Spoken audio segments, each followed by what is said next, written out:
తూర్పు, పడమర, ఉత్తరం, దక్షిణాలలో ఏ భాగంలో ముఖద్వారాన్ని ఏర్పాటు చేసుకోవాలి? ఈ వీడియో చూడండి, తెలుసుకోండి. నమస్తే వాస్తు పురుషాయ భూషయ్యాభిరత్ ప్రభు మద్గృహం ధన ధాన్యాది సమృద్ధం కురు సర్వదా. ప్రేక్షకులందరికీ నమస్కారం అండి. ఈరోజు మన వీడియోస్లో ఒకసారి ఇక్కడ చూడండి. మన ఇంటికి ఎప్పుడైనా కూడా ఏకాశీతి పదవాస్తును అనుసరించి 9/9 × 81 ఏకాశీతి పదవాస్తును అనుసరించి గృహాన్ని ఏర్పాటు చేయాలి. ఏకాశీతి పదవాస్తును అనుసరించే ద్వారస్థాపన అనేది చేయాలి. అయితే మన ఛానల్లో గతంలో 4 దిక్కులకు సంబంధించినటువంటివి ఫుల్ వీడియోస్ చేశాము. తూర్పు వాళ్ళు, ఉత్తరం వాళ్ళు, పడమర, దక్షిణం రోడ్డు గల వాళ్ళు ముఖద్వారాలను ఏ స్థానంలో ఏర్పాటు చేసుకోవాలి, ఏ స్థానంలో ఏర్పాటు చేసుకోవడం వల్ల ఎలాంటి ఫలితాలు వీళ్ళు కలిగిస్తారు, ఈ 32 దిక్పాలకులలో ఎవరు ఏ స్థానంలో పెట్టుకుంటే వాళ్ళు పాజిటివ్ నెగిటివ్ రిజల్ట్ అనేది ఇస్తారు అనేది మనం చెప్పడం జరిగింది. అయితే ఈ వీడియోలో సింపుల్గా 4 దిక్కుల వాళ్ళు షార్ట్కట్గా, కొంతమందికి అర్థమవుతుంది, కొంతమందికి అర్థం కాదు. కాబట్టి ఈ వీడియో మీరు పూర్తిగా చూడండి.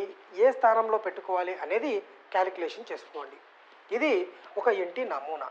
తూర్పు ఫేసింగ్ వాళ్ళు, దక్షిణ ఫేసింగ్ వాళ్ళు, పడమర ఫేసింగ్ వాళ్ళు, ఉత్తర ఫేసింగ్ వాళ్ళు, వీళ్ళు ద్వారాన్ని ఎక్కడ ఏర్పాటు చేసుకోవాలి. ఇక్కడ చూడండి, ఒకవేళ మీకు తూర్పులో కనుక రోడ్డు ఉంటే మీ ఇంటిని 9 భాగాలు చేయండి. 9 భాగాలు చేసిన తర్వాత మనకు యాక్యురేట్గా చెప్పింది ఏంటంటే 3, 4, 5. ఈ 5లో సెంటర్లో ఎప్పుడు కూడా ద్వారం అనేది రాకూడదు. అది కులనాశనానికి దారి తీస్తుంది. జాగ్రత్తగా మీరు అబ్జర్వ్ చేయండి. ఒకవేళ మాకు ప్లేస్ లేదండి అంటే ఈ కాలంలో ఏమైందంటే 15 × 30, 14 × 40, 12 × 30 కూడా రోడ్ ఫేసింగ్ అనేది మనకు ఏర్పాటు చేస్తున్నారు, మనం చూస్తున్నాం. మాకు ప్లేస్ లేదు, గత్యంతరం లేదు, ఇంకా మాకు వేరే ఆప్షన్ లేదండి అన్నప్పుడు 2వ స్థానంలో వెళ్ళండి. ఎవరు? తూర్పు ఫేసింగ్ వాళ్ళు. 2, 3, 4, 5 మాకు స్పేస్ ఉంది, కన్వీనియంట్గా ఉంది అనుకున్న వాళ్ళు 3, 4 టాప్. తర్వాత మాకు దక్షిణంలో రోడ్ ఉందండి, దక్షిణ ఫేసింగ్ మాది. మరి మేము ఎక్కడ ఏర్పాటు చేసుకోవాలి? ఇక్కడ చూడండి, 1, 2, 3, 4 ఈ 4వ స్థానంలో ఏర్పాటు చేసుకోండి. లేదండి మాకు ప్లేస్ తక్కువగా ఉంది, మేము కొంచెం ఇక్కుటు కూడా వస్తాము అంటే ఇది 5వది యమస్థానం. యమస్థానంలో ఎప్పుడు కూడా ముఖద్వారం పెట్టకండి. ఈ స్థానం నుంచి ఇటు ఇక్కడైనా ఏం కాదు, ఈ స్థానం నుంచి ఇటు ఇక్కడైనా ఏం కాదు. అంటే 1, 2, 3, 4, 5, 6. 5 నుంచి 6లోకి రావచ్చు, 5 నుంచి 4లోకి రావచ్చు, ఎలాంటి ప్రాబ్లం కూడా లేదు. కానీ పూర్తి సెంటర్లో కూడా ఎప్పుడు పెట్టకండి. పూర్తి సెంటర్లో పెడితే కులనాశనం కలుగుతుంది అని చెప్పి గత వీడియోస్లో కూడా చెప్పాను. శాస్త్రం మనకు ఆ విధంగా చెప్పింది. కాబట్టి ఈ 2 ప్లేసెస్లో మీరు దక్షిణ ఫేసింగ్ వాళ్ళు ఏర్పాటు చేసుకోండి. తర్వాత పడమరలో మీకు రోడ్డు ఉంది. పడమరలో రోడ్డు ఉన్న వాళ్ళు ఇక్కడ చూడండి, 1, 2, 3, 4, 5, 6, 7, 8, 9 భాగాలలో 1, 2, 3 3వ భాగం, 4వ భాగం, 5వ భాగం మీకు కుదిరితే ఈ భాగం నుంచి ఇటు కానీ, ఈ భాగం నుంచి ఇటు కానీ జంప్ అనేది కావచ్చు, కానీ పూర్తి సెంటర్లో ఎప్పుడు కూడా ఏర్పాటు చేసుకోకండి. తర్వాత సార్ మాది ఉత్తర ఫేసింగ్. ఓకే, ఈ ఉత్తర ఫేసింగ్ వాళ్ళు ఇక్కడ చూడండి, 1, 2, 3, 4, 5, 6, 7, 8, 9 ఈ 9 భాగాలలో 1, 2, 3, 4 4వ భాగం కానీ, 5వ భాగం కానీ, 5 సెంటర్లో ఎప్పుడు కూడా రాకూడదు. ఇది మీరు జాగ్రత్తగా గమనించండి. ఒకవేళ 4వ స్థానంలో ముఖద్వారాన్ని పెట్టుకొని సెంటర్ టు సెంటర్ ఓపెనింగ్ ఉండాలంటే విండోస్ పెట్టుకోవచ్చు. ఇక్కడ కానీ, ఇక్కడ కానీ, ఇక్కడ కానీ సెంటర్ టు సెంటర్ మనకు యాక్యురేట్గా ఫ్లోయింగ్ అనేది ఉండాలి. దాంట్లో మీరు ముఖద్వారం పెట్టకుండా విండోస్ అనేది ఏర్పాటు చేసుకోండి. ఈ విధంగా ఇట్లా విండోస్ అనేది ఏర్పాటు చేసుకోండి, అద్భుతమైనటువంటి రిజల్ట్ ఇస్తుంది. మన పురాతన ఇల్లు ఈ విధంగానే ఉంటాయి. ఒకవేళ మీకు ముఖద్వారం వీలైతే ముఖద్వారం, లేదండి మేము అలా పాటించలేము, అంత యాక్యురేట్గా మేము ఈ కాలంలో మాకు కట్టే మేస్త్రీలు కూడా లేరు, మాకు అంత అవగాహన లేదు అనుకుంటే మీరు తూర్పులో అయితే 3, 4, దక్షిణంలో అయితే ఈ 1, 2, 3, 4 లేదా 6, ఒకవేళ పడమర ఫేసింగ్ వాళ్ళు అయితే ఇలా, ఉత్తర ఫేసింగ్ వాళ్ళు అయితే ఇలా, ఈ విధంగా ఏర్పాటు చేసుకోండి. సెంటర్లో ఎప్పుడు కూడా ఏర్పాటు చేసుకోకండి. ఇంటికి సెంటర్లో ఎప్పుడు కూడా ముఖద్వారం అనేది ఉండకూడదు.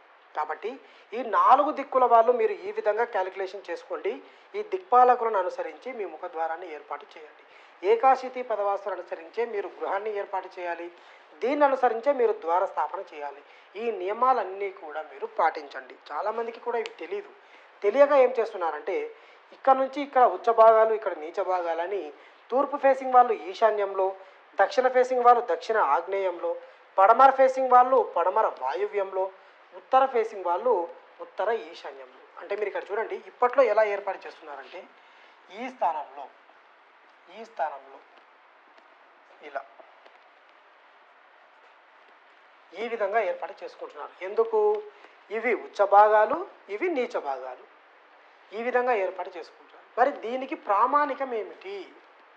ఏ ప్రామాణికంతో మీకు చెప్తున్నారు? ఏ ప్రామాణికంతో మీరు ద్వారస్థాపన అనేది చేస్తున్నారు? ఒకసారి మీరు ఆలోచన చేయండి. ప్లేస్ లేదు, ప్లేస్ లేనప్పుడు కూడా ఇప్పుడు ఇక్కడ చూడండి, తూర్పులో ఒకవేళ ప్లేస్ ఉండి కన్వీనియంట్గా ఉంది అంటే 3, 4, 5 నుంచి 4లోకి జంప్ కావచ్చు అని చెప్పి శాస్త్రం. ప్లేస్ లేదు, 3 నుంచి 2లోకి వెళ్ళండి. సగం అది సగం ఇది. ప్లేస్ లేదు. ఇక్కడ కూడా అంతే, ఇక్కడ అంతే, ఇక్కడ అంతే. ప్లేస్ లేనప్పుడు కొంచెం అడ్జస్ట్మెంట్ కావడం వేరు, ప్లేస్ ఉండి కూడా మన పిచ్చి ఆలోచనతో వేరే స్థానంలో పెట్టుకోవడం కూడా వేరు. పిచ్చి ఆలోచన మీనింగ్ తెలియక, చెప్పేవారు లేరు, మనకు తెలియదు. ఈ రిజల్ట్ అనేది ఖచ్చితంగా మనం అనుభవిస్తున్నాం. ఈ కాలంలో ప్రతి ఒక్క ఇంట్లో ఇదే పరిస్థితి.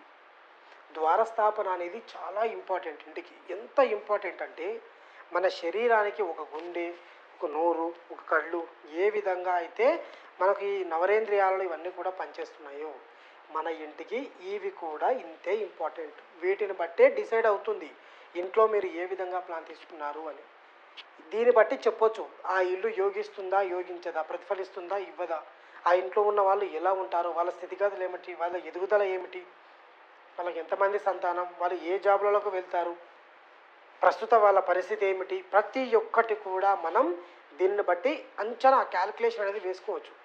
ఫస్ట్ దీనిని మీరు సరైన స్థానంలో పెట్టారా? ఒక ఇంటిని చూడంగానే అబ్బా ఏమి ఇల్లు, ఎంత అందం, ఎంత సౌందర్యం, ఎంత అద్భుతంగా వీళ్ళు ఏర్పాటు చేశారు అనేది రావాలి. ఒక ఇల్లు ఏర్పాటు చేస్తున్నామంటే ఆ ఫీలింగ్ అనేది మనిషికి కలగాలి. ఆ ఫీలింగ్ కలిగిందా టాప్ నంబర్ 1 ఇల్లు అది. కాబట్టి మీరు ఈ విధంగా ఏర్పాటు చేయండి, ద్వారాన్ని నిర్మించండి. ఇలా నిర్మించి సుఖ సంతోషాలతో ఆ ఇంట్లో గడపండి. ప్రతి ఒక్క వీడియో చూడండి, మన ఛానల్లో ప్రతి ఒక్క వీడియోస్ కూడా చూడండి. పురాతన వీడియోస్, చాలా ప్రాచీనమైన వీడియోస్ కూడా చేశాము.